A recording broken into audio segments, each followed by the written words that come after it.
Chers internautes, bonjour, merci de nous rejoindre pour cette nouvelle édition d'Informative News Hebdo, édition du vendredi 30 octobre 2020, parce que, comme je vous le rappelle, dorénavant, nous nous retrouvons chaque vendredi. Et donc, pour commenter l'actualité de la semaine, je suis en compagnie de notre rédacteur en chef, Guy Hervier. Bonjour Guy. Bonjour Jean-François. Alors Guy, on commence par une nouvelle, j'allais dire un classique du secteur, Windows 10. Et une information de la semaine, on irait vers un redesign de Windows 10. Oui, alors on en a déjà parlé à plusieurs reprises. Là, c'est une information nouvelle qui a été publiée cette semaine. Donc l'idée, c'est que la prochaine version de Windows 10, dont on ne sait pas comment elle s'appellera, peut-être Windows 11, peut-être ils sauteront, on passera à 12 directement, suivez mon regard, donc qui est prévue pour l'automne. Automne 2021, dit. Oui, pardon, automne 2021. Elle devrait être l'objet d'un redesign assez important et qui devrait tirer parti des développements qui ont été faits sur Windows 10X. Donc vous vous souvenez, on en avait déjà parlé. Au départ, cette version-là, elle était destinée à appareiller les tablettes pliables. Et puis, il y a eu des petits problèmes techniques sur les tablettes pliables, donc on a oublié ça. Il y avait ça, mais il y avait d'autres innovations. Il se trouve que cette version Windows 10X, elle est assez avancée. Elle devrait être en RTM à la fin de l'année. Et donc, les développements qui ont été faits pour cette version-là seraient réutilisés pour la prochaine version de Windows 10. Et qui se passerait en 2 temps. Donc, il y aurait, j'irais, un toilettage de printemps. Donc ça, ce serait là, on ne sait pas comment elle s'appellera pareil, mais sans doute Windows 10 remanié, voilà, pour le printemps. Et donc la nouvelle version qui arrivera sera prévue pour l'automne prochain. Et en fait, donc il y a à la fois la réutilisation des développements qui ont été faits pour la version 10X, et il y a aussi l'arrivée du responsable de la division Surface qui a pris la division Windows sous son chapeau. Et donc, effectivement, qui a sans doute dû impulser une vision un petit peu différente où l'intégration entre le matériel et le logiciel est plus forte. Plus aboutie.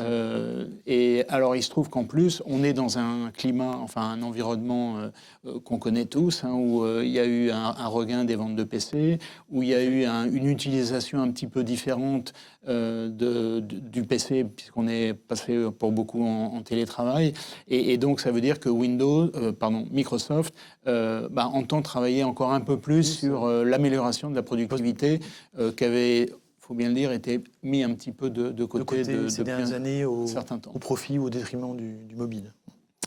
Alors Guy, on change complètement d'univers, on parle d'applications finalement, avec AppDynamics, qui on le rappelle a été racheté par Cisco maintenant, et qui est le leader de l'application de management, et qui donc propose une nouvelle offre sur le cloud, justement, pour gérer cette problématique d'hétérogénéité entre le on-premise, comme on dit en bon français, et donc le cloud. C'est une nouvelle version qui, évidemment, est cloud native, comme on dit. Donc, c'est une des caractéristiques de AppDynamics. Et donc, en fait, l'idée, c'est de proposer une solution qui intègre un certain nombre d'éléments qui deviennent relativement classiques dans ce genre de choses. Il y a donc tout ce qui est observabilité. Donc, vous vous souvenez qu'on avait parlé de cette plateforme d'observabilité pour Oracle. Il y a l'aspect collecte des données pour savoir un peu où sont les problèmes et ce qu'on va pouvoir en faire. Il y a l'aspect aussi supervision. Et là, apparemment, AppDynamics, enfin en tout cas c'est ce qu'ils disent, ils ont fait un effort tout particulier parce que, effectivement, quand vous allez parfois dans les centres de supervision, vous avez des écrans énormes avec des clignotants dans tous les sens, de toutes les couleurs, vous êtes un peu perdu. Et donc là, apparemment, d'après ce qu'ils disent, ils ont fait un effort tout particulier pour faire en sorte, pour optimiser cette présentation de telle manière que, je dirais qu'on repère mieux les alertes et qu'on puisse prendre les bonnes décisions au bon moment. Donc il y a ces éléments-là. Et puis évidemment, AppDynamics, on est dans le marché de l'APM, et donc c'est la gestion de la performance. Et là encore, il y a un module fonctionnel qui permet de savoir là où c'est d'optimiser là où il faut mettre les applications, puisqu'on, comme vous l'avez dit, on est dans un environnement hybride, donc où on a du cloud un peu partout, on a du on-premise, donc on ne sait pas très bien comment organiser les choses. Et donc ce module-là est fait pour optimiser tout ça. Donc c'est une nouvelle version d'AppDynamics qui permet de régler ces problèmes-là, sachant que les fournisseurs concurrents d'AppDynamics vont un peu dans la même direction. Donc c'est une évolution assez lourde du secteur de l'APM.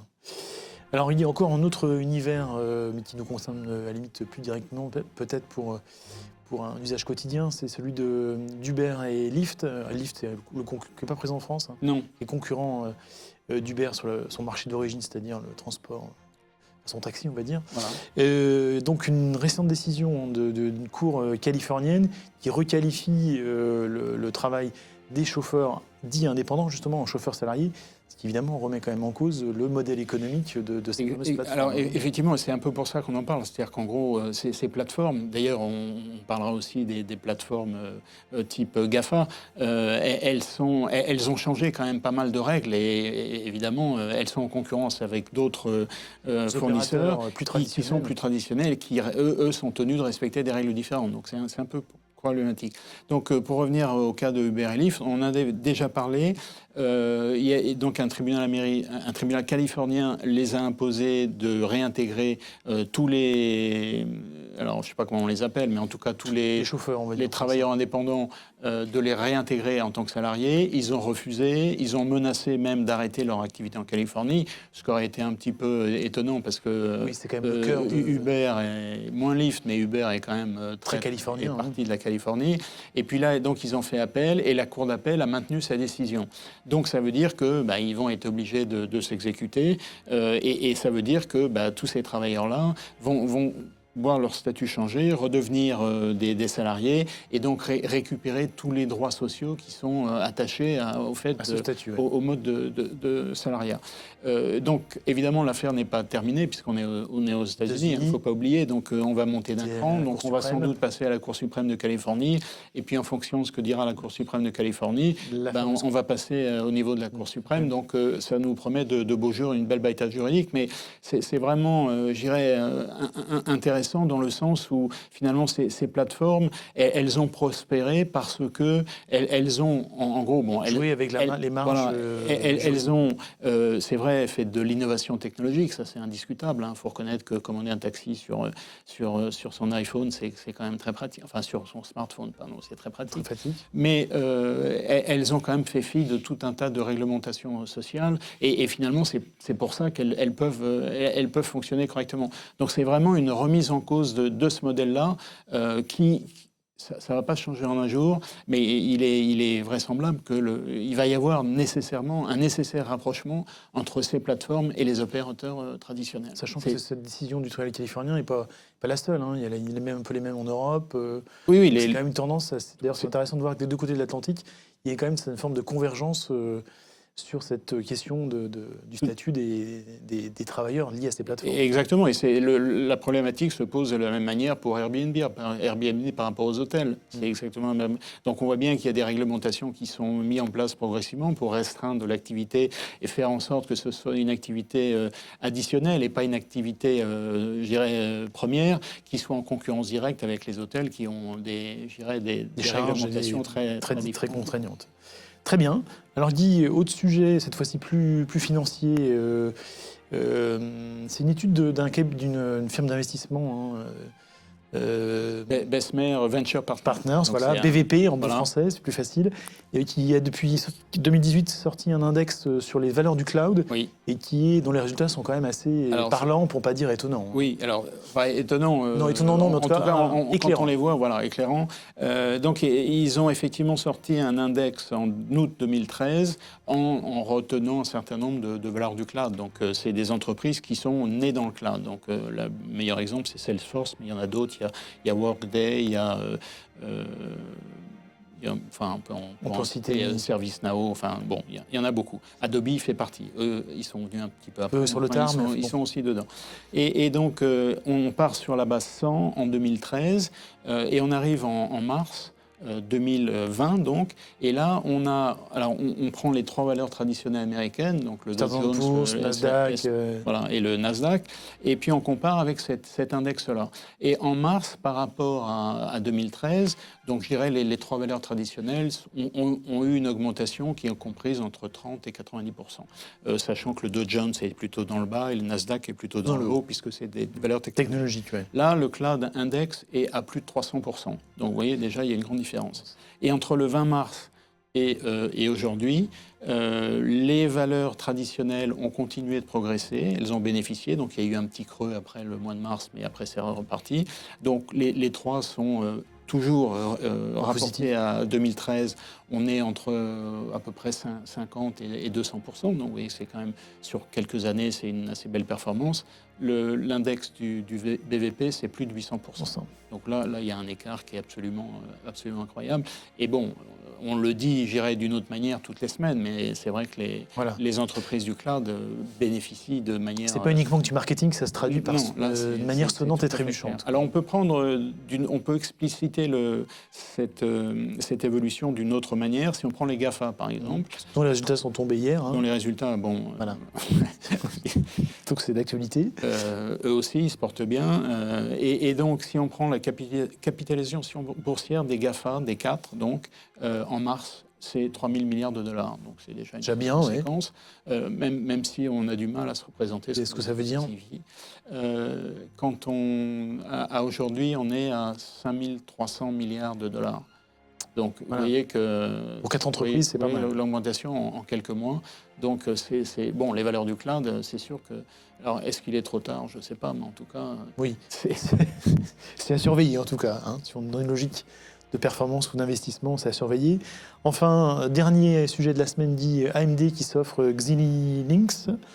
Alors Xilinx, je ne suis pas sûr que nos lecteurs connaissent, parce que c'est vraiment un opérateur très spécifique. Un constructeur de l'ombre, hein, oui. C'est les FGPA. Alors je pense qu'il faut expliquer ce que c'est les FGPA. Donc c'est des circuits logiques programmables. Donc en gros, c'est des composants qu'on peut programmer. Et donc on peut les programmer pour des applications un petit peu différentes. On peut les programmer, par exemple, pour que ces circuits, enfin ces composants, émulent des processeurs antérieurs, par exemple. Mais ils vont être très utiles comme processeurs complémentaires pour l'intelligence artificielle et dans le domaine du calcul haute performance. Donc l'opération est relativement logique de ce point de vue-là.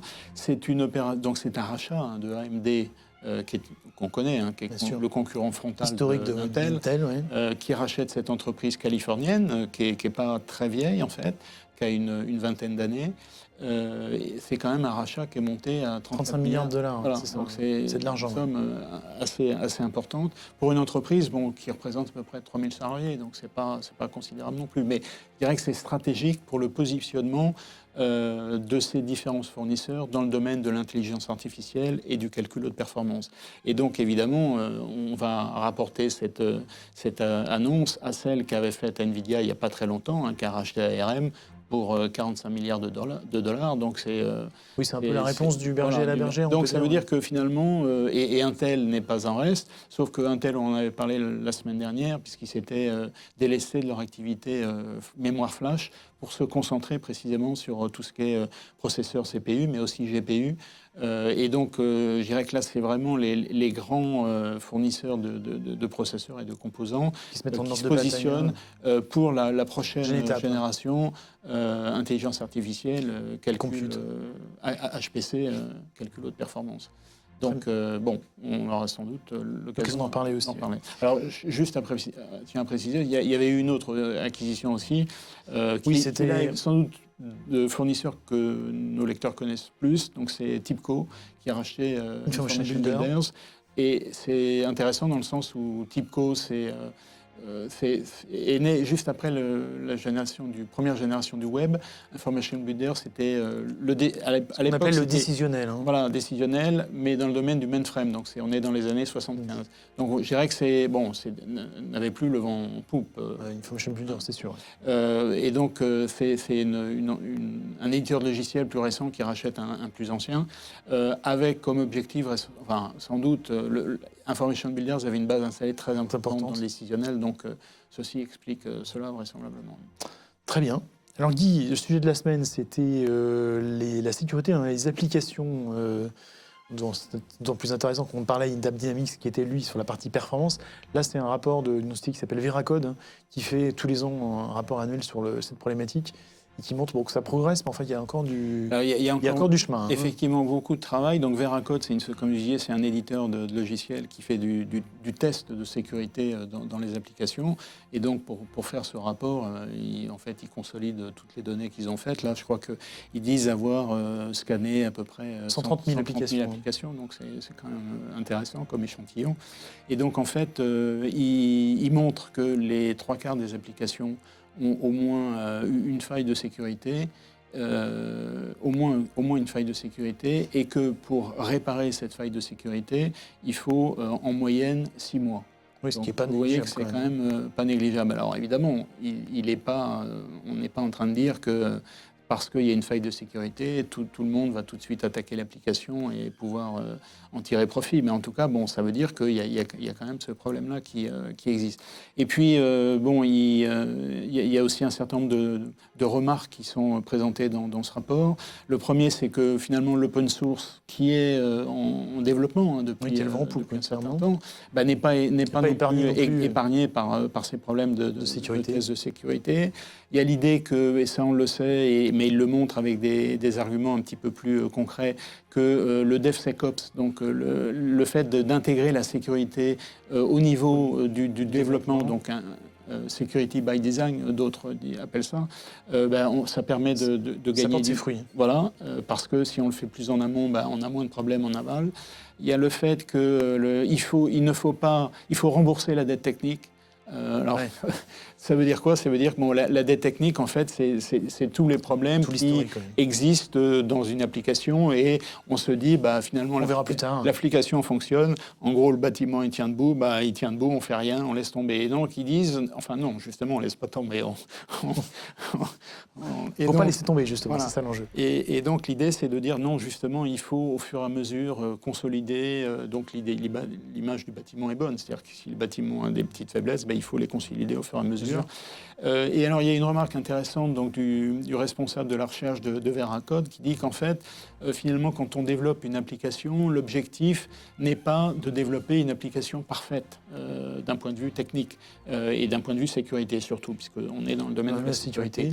Mais ce qui est très important, et de toute façon, même si on le voulait, peut-être qu'on n'y arriverait pas. Sans doute pas. Mais ce qui est important, c'est de développer une application dans laquelle les failles de sécurité et les problèmes techniques puissent être résolus et corrigés le plus rapidement possible. Ça veut dire que, je suppose qu'il y a une architecture de développement d'applications qui permet de cette mise à jour facilement. Donc, je dirais que c'était le 11e rapport de Veracode et qui permet de voir un peu l'évolution. C'est un bilan intéressant dans le domaine du développement. De l'état de l'art. Très bien. Alors Guy, avant de conclure les événements des semaines à venir, vous avez retenu un événement de nos confrères d'IT for Business sur le edge computing. Alors le edge computing, il a le vent en poupe, on en parle assez régulièrement, donc c'est la matinale de IT for Business. C'est le mardi 17 novembre de mémoire. C'est évidemment en distanciel. En distanciel, bien sûr, donc c'est en live. Et donc l'idée, le edge en gros, c'est en gros comment on fait pour piloter un parc d'objets connectés, pourquoi il faut rapprocher les données de la périphérie. Alors on prend l'exemple assez typique, c'est une éolienne. Une éolienne, elle a tout un tas de capteurs. Effectivement, il y a plein d'informations. Est-ce que ces informations, il faut les monter en brut, ou est-ce qu'au contraire, il faut les traiter en local et puis remonter ce qui est le plus important? Il y a les problèmes de sécurité, parce que là, pareil, dans tous ces composants en périphérie, il faut mettre de la sécurité, parce que sinon, ça peut être des sources pour attaquer. Donc, je dirais que c'est une présentation assez complète sur ce problème de l'edge. Et donc, il y aura un représentant de Schneider Electric, un représentant de Aruba, et puis NXO, qui est un intégrateur bien connu. Donc, je pense qu'on aura des visions assez différentes avec un industriel d'un côté, un spécialiste Des réseaux. de tout ce qui est réseau Et un intégrateur. mobile, et puis un intégrateur. Donc sans doute une matinale qui intéressera les lecteurs d'IT for Business, mais aussi ceux d'Informatic News. Donc rendez-vous le mardi 17 novembre à partir de 9h30 sur nos antennes. Et puis Guy, pour conclure, plutôt un coup de gueule, c'est le communiqué de presse du Syntec numérique sur Bali à la nouvelle annonce de confinement, qui a fait un peu le minimum syndical, on va dire. Oui, alors effectivement, donc ça a été publié, alors soit, je ne sais plus si c'est hier soir ou ce matin, donc après l'annonce du confinement, donc d'abord l'annonce générale par Emmanuel Macron, et puis plus détaillée par le Premier ministre Jean Castex. Et donc en gros, effectivement, ça fait un peu opportuniste, si je puis dire. C'est bon, vous inquiétez pas, on est là, vous n'êtes pas assez numérisé, on va vous aider à accélérer la transformation numérique, donc ne vous inquiétez surtout pas. Alors bon, ça part d'un bon sentiment, mais compte tenu de la situation de l'entreprise, oui, c'est peut-être pas forcément les messages. Bon, je dirais qu'ils auraient pu peut-être enrober ça dans un message un peu plus général pour dire que un peu plus d'empathie n'aurait pas fait de mal. Voilà, exactement. Très bien, Guy, je propose qu'on conclue là-dessus. Et puis, on se retrouve la semaine prochaine pour une nouvelle édition d'Informatic News Hebdo. En attendant, très belle semaine à toutes et à tous. Et donc, rendez-vous vendredi prochain. À très bientôt. Merci.